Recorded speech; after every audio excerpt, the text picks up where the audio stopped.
Do you dream of writing a novel? When you feel the urgency to write a novel, you aren't making it up. When that urgency won't let go, there's a reason. Turn your readers into raving fans. Reveal the power of your voice and your story. Writing is an act of courage, and you have what it takes. How to Write a Novel That Sells by Lana McAra will take you across the finish line. Visit howtowriteanovelthatsells.net and take that powerful next step now. Welcome to the Fiction Writers Podcast with Lana McAra, where you will discover tips, tricks, and ideas for fiction that is #unputdownable. Here you'll find new energy, new perspectives, new resources, and new ideas that will spark your creativity into a blaze of brilliance. It's easier than you think. Be sure you visit our website at www.fictionwriterspodcast.com. While you're there, subscribe to us via your favorite network. Now, get out your notebook, tune in, and let's get started. We've all heard that old saw, write what you know, but is that always true? That's what we're going to talk about today. My name is Lana McAra, and welcome to the Fiction Writers Podcast. Tips, tricks, and ideas for fiction that is #unputdownable. Today, I'm delighted to welcome to our broadcast Sara Tunder. Sara is an award-winning fantasy steampunk author, captain, and gardening enthusiast. She grew up in the Appalachian foothills. The history and environment had a huge impact on her writing. She always loved fantasy worlds and created her first one when she was just 7 years old. The passion only grew from there, and now she lives in Florida with her fiance, a parakeet, and a cat, where she enjoys writing more stories with vivid worlds for readers to enjoy. Welcome, Sara. Hi, thanks for having me today. I'm excited to have you. We met at the Sunshine State Book Festival, didn't we? Yeah, we did. Yeah. Were you inside the big room or outside in the hall? In the big room. You were in the big room? Yeah. Okay. Yeah. What really fascinates me is that you write steampunk. Yeah. A lot of people are confused by steampunk. Let's talk just a little bit about steampunk because I love steampunk. Oh, nice. Yeah, I actually have that in my Englewood Medium series where one of the guys is just a steampunk, nut. He's crazy about steampunk. And so tell me, what is steampunk? So steampunk is like the Victorian era style with like gears and cogs, airships. Sometimes the steampunk genre has like robots and a lot of crazy technology. It could be set in the past. It could be an alternate history. There's a ton of things it could be. Do you go to the costume things where they dress up? I just started doing that. I got like a little hat for it's mainly for tea parties, but it's got like the Alice in Wonderland rabbit on it, little compass and some gears. But oh my gosh, some of the stuff I've seen people do, like their whole like Victorian attire is insane. There was somebody at the event that had a top hat with a pair of goggles on the front. Oh yeah, I saw that one. Yeah, it was really cool. It is very, very cool. That's what I love about steampunk is the mechanical part of it, and then also the dress up part of it. Although I would be too nervous to dress up myself. I love seeing other people do it, So your steampunk book or books, what is it about? So my first trilogy that I got is a fantasy steampunk trilogy. It's about a woman joining a rebellion to get revenge for her fiance's death. And after she joins, she finds out that there's a traitor in the group and has to figure out who it is. So there's a little bit of a mystery going on throughout it. Okay. And this takes place at a steampunk event? No, it's like a steampunk inspired world. Oh, the whole world. Yeah. Okay, got it. Yeah, I got like steam technology, airships. It's more of a in the past steampunk story, so there's no like robots or crazy like mechs like that, but it's kind of based after the US in the 1850s. but with more of a steampunk flair. Okay. So, does it have, is steampunk also related to like trains, steam engine trains? Yes, absolutely. Those could be in steampunk work. Okay, that kind of reminds me of Back to the Future when they went back and they were on the train and they had some stuff I think maybe going on. At that point, I didn't know about steampunk, so I didn't really understand it. But Oh yeah. yeah, that's what it reminded me of. You know, the train and the top hat and all Yeah. that stuff. That's very cool. So today we're going to talk about writing what you know. Did you write your book because your series because you knew about steampunk? Not really because I knew about steampunk, but a lot of the technology comes from me like having an understanding of like mechanics because I worked as a boat mechanic for a while, so I know the inner workings of like motors and stuff, and I learned a bit about steam technology, and I was like, oh, it'd be kind of cool because in my book there's a kind of a fake science going on. There's a liquid called ethner, and whenever that combines with water, it just makes this crazy pressurized steam. And I was like, oh, that's how motors run. They got all the pressure with the pistons, and if I just took that and applied it to this fake science I made, then that's something there. So it's fake Yeah, science that comes from an understanding of real science. yeah. And with fantasy, you can do that.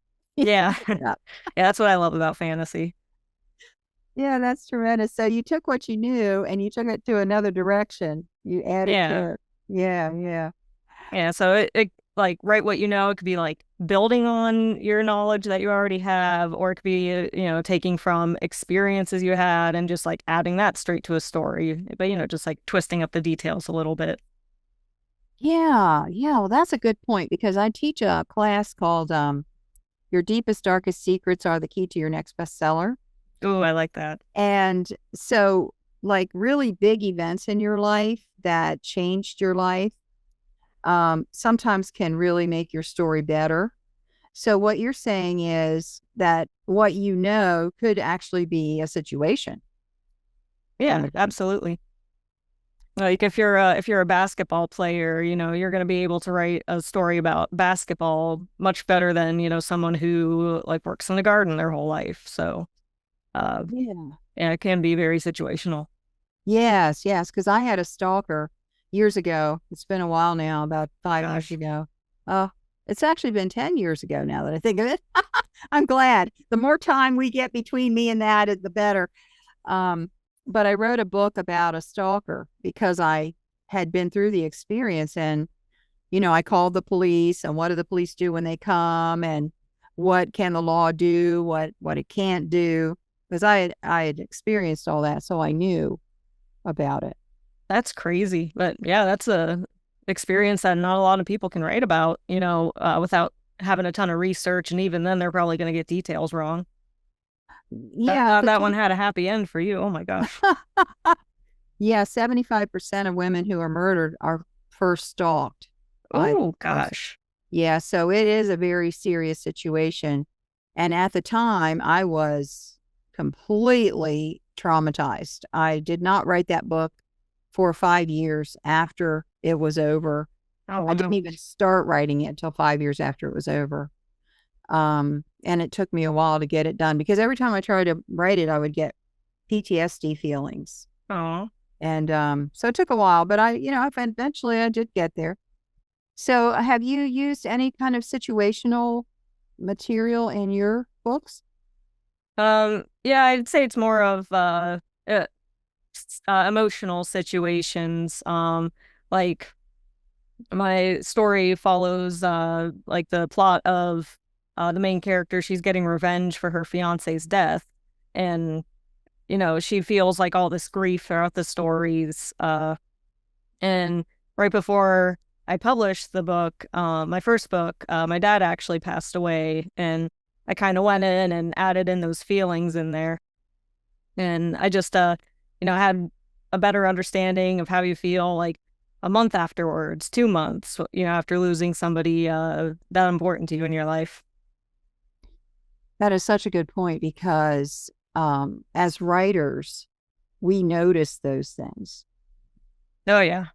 Yeah, that's material for us. And so during the stalking situation, I was noticing, how did I feel and the different things that I did to get through it, So just the fact that you noticed, how did I feel after 3 months? How did I feel after 6 months? That is a true professional writer there, because we want to capture those things because that's reality for us. Yeah, and it's important to get this stuff into our work too, because, somebody who reads that, maybe they'll feel less alone. They're like, oh, why am I still feeling like this? It's only been a year, and they see this character feeling this way and this character overcoming it. That's really important. And especially in your situation, that's incredibly important for people to read, because maybe they'll know the steps to take if they're in a similar situation. Yes, it actually became one of the themes of the book. There were a couple of themes, but one of the themes of the book was, if you have a stalker, take drastic action immediately. Don't let it just continue on and on and on. You're just giving into their delusion or whatever it is, because if you don't take action immediately, it will escalate and it will get worse. So that is a very important message for people absolutely. to know. Yeah. I am kind of on a soapbox about how fiction changes the reader's life. And it's so refreshing to hear you talk about the fact that what we put in the story is actually going to help someone when they come to that. Yeah, I always say that's the big reason why I write, is to, kind of relate to people. Because, when I was like going through high school and stuff, when you're those ages, you have a bunch of really weird emotions, weird feelings, and you kind of feel like you're an outcast, even though everybody around you is going through the same thing. And I found a lot of solace through books then. I did too. I was an avid reader before I ever started writing. Yeah. Yeah. I have my heroes. I have my hero shelf still. It's still around. That's so nice. Yeah, yeah.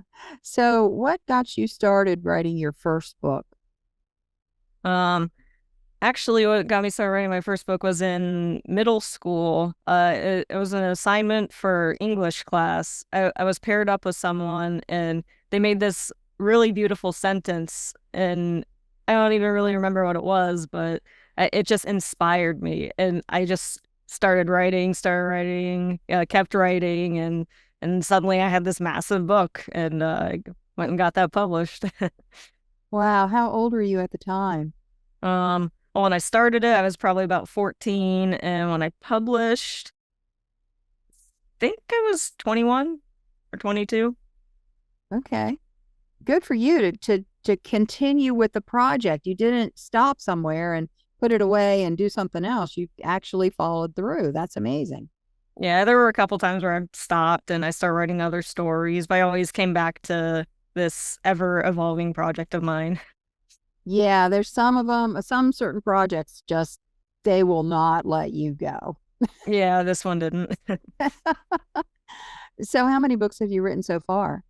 I just have the one published so far, but my second book, I just finished it about 2 weeks ago, and I'll be publishing that on April 8th of this year. Okay.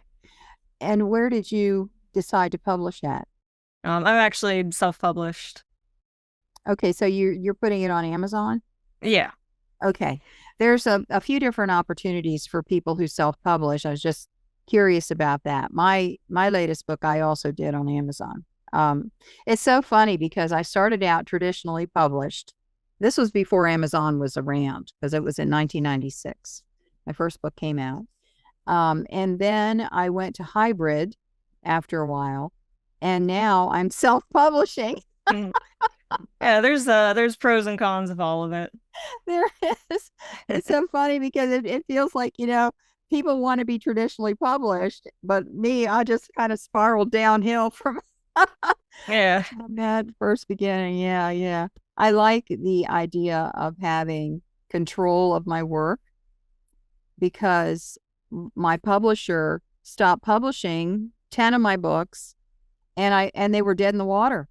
I didn't have the rights, so I couldn't put them out myself, and they weren't being published. And so that's frustrating. Oh yeah. And this went on for like 15 years. So it's been a long time.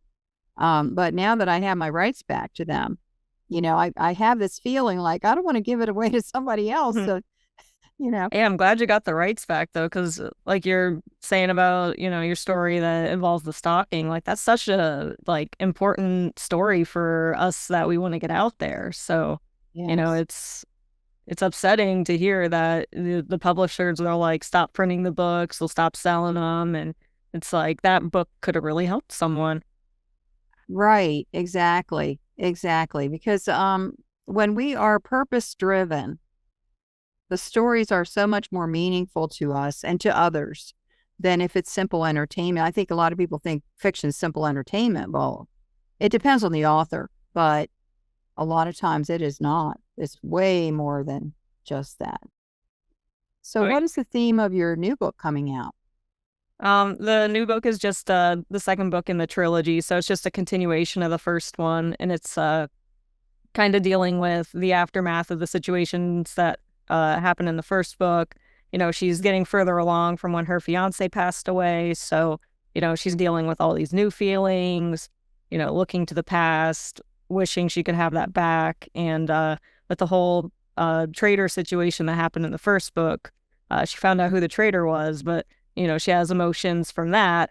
So she's working through those, working through the paranoia, all while the rebellion's getting worse, and the airships come back even worse, because the airships, they drop bombs on the one country in the first book. So those come back, and everything is kind of starting to spiral out of control, not only in the rebellion, but in the main character's head. Wow. Yeah, I can see that. There's a lot. That main character must be compelling. She captures your focus, doesn't she? Yeah. Yeah. When I finished my first series, which had 4 books in it, I grieved. I went through like 3 months of grief because I loved spending so much time with them in the story, and then I didn't have them to talk to anymore. And it was a real thing. It sounds like we're mental. No, I definitely have thought about that. It's like, oh my gosh, when I finish my third book, because it's a trilogy, I'm like, when I finish that third book, what am I gonna do? Like, I do have other story ideas, but like I said, I started writing those stories when I was 14, and I'm like, oh my gosh, these are my imaginary friends. Are they just gonna get tossed aside now? Yeah, exactly. That's how I felt too. What advice would you give to someone who's just starting out with an idea and they haven't really done much yet? Hmm. Uh, it honestly be just keep on writing, keep on, observing things around you, and, shaking all that into your story, and draw inspiration from everywhere you can. Yes, that's such good advice. I remember I was at a